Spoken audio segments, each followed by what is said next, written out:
Plusieurs études ont démontré que l'activité physique a des effets considérables sur la santé de la population. Non seulement ses effets sont physiques, mais aussi mentaux. L'activité physique procure un bien-être social, une bonne estime de soi et plusieurs bienfaits sur la santé en général. Elle peut aussi aider à prévenir plusieurs maladies.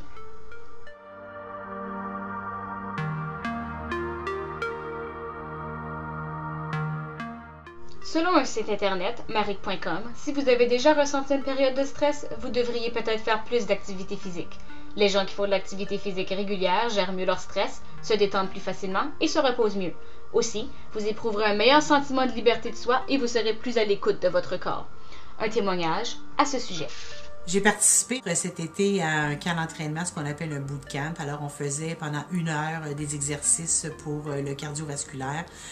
Plus que courir aussi, on faisait de la musculation. J'ai arrêté mon camp d'entraînement au mois d'août parce que, bon, j'avais autre chose, mais j'aurais souhaité le faire pendant toute l'année parce qu'effectivement, avec de l'activité physique, ça nous aide à gérer notre stress et on se sent aussi beaucoup plus confiant.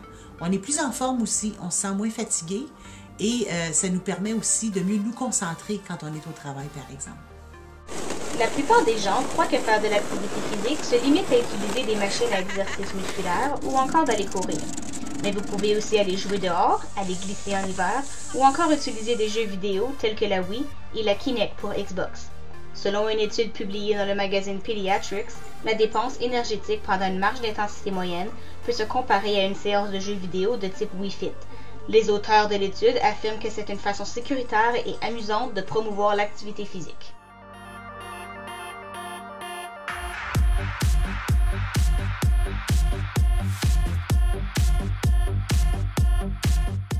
Toujours selon le même site, l'activité physique vous transporte dans une genre de micro-société. Elle vous permet de vous amuser, d'acquérir des compétences sportives, de lutter contre la solitude et de mieux s'entendre avec les autres dans des activités de groupe. Comment tu te sens? Je me sens très fatiguée à cause j'ai travaillé très fort. J'ai soif. Pourquoi avez-vous pris le cours d'éducation physique? Parce que je veux pas devenir obèse. Moi, j'adore les sports. J'adore les sports, l'activité physique. Parce que ça me garde en bonne santé.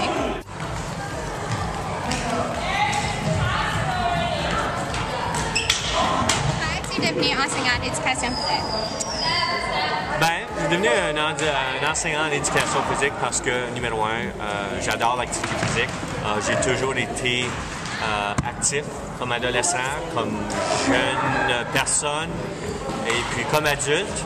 Donc, je trouve que c'est très important pour maintenir une bonne santé, maintenir la vitalité. Donc, c'est ma façon de plus ou moins promouvoir l'activité physique dans notre communauté. Donc, c'est la raison pour laquelle je suis devenu enseignant d'éducation.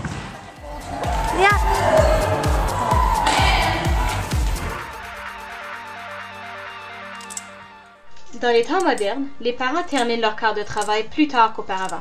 Alors parfois, les enfants doivent se faire à manger. La plupart d'entre eux vont se tourner vers des aliments simples ou des aliments congelés.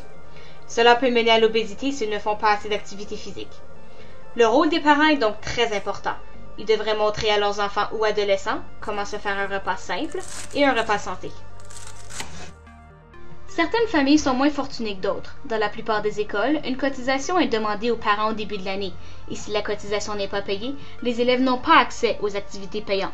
La plupart du temps, les jeunes qui font un ou des sports en activité parascolaire vont participer à des tournois.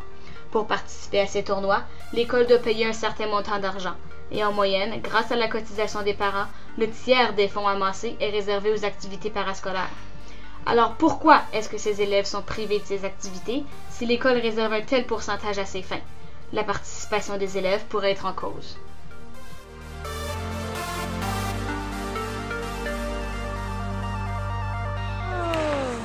Selon une étude, dans certaines écoles, cela serait la cause du refus de la direction pour que les élèves qui n'ont pas payé leur cotisation participent à certaines activités.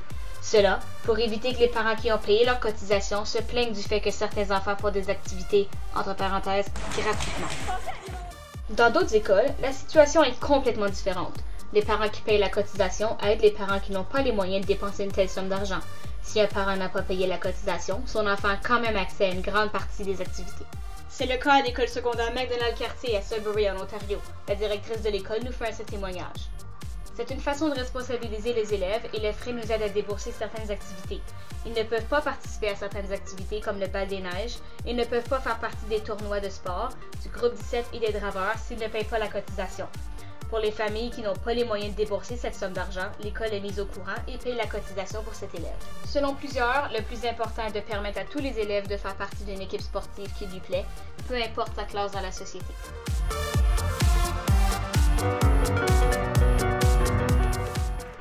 Selon Participation, l'obésité serait une des 5 causes principales de mortalité et qu'elle causerait plus de 2 millions de décès par année. L'entraînement physique aide énormément à la perte de graisse dans le corps et augmente la masse musculaire, alors aide à la diminution des risques de réengraisser.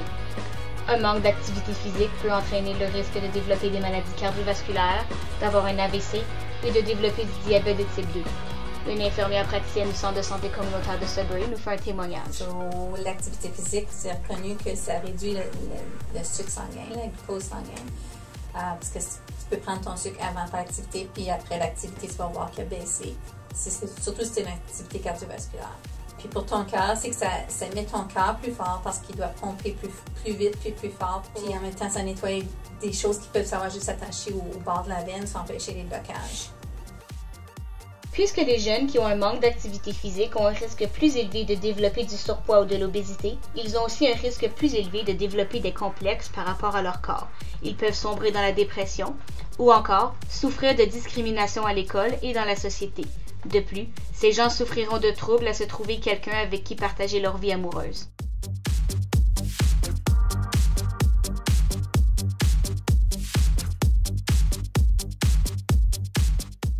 La promotion de l'activité physique chez les jeunes doit continuer non seulement en Amérique du Nord, mais partout dans le monde.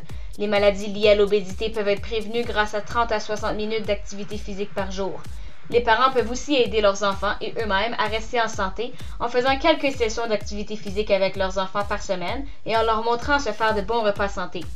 Le travail des écoles pour promouvoir l'activité physique est incroyable. Si toute la population fait un effort et se met à faire les 30 à 60 minutes recommandées, obtiendra-t-on une population plus en santé?